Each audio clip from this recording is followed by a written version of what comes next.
දානය පාලු කරයක්.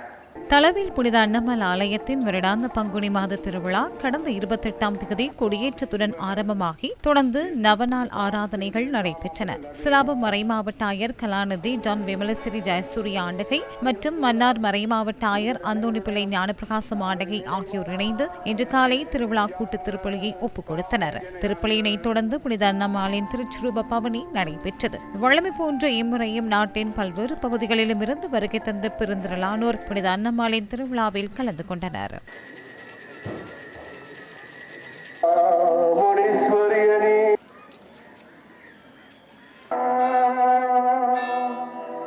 Yeah.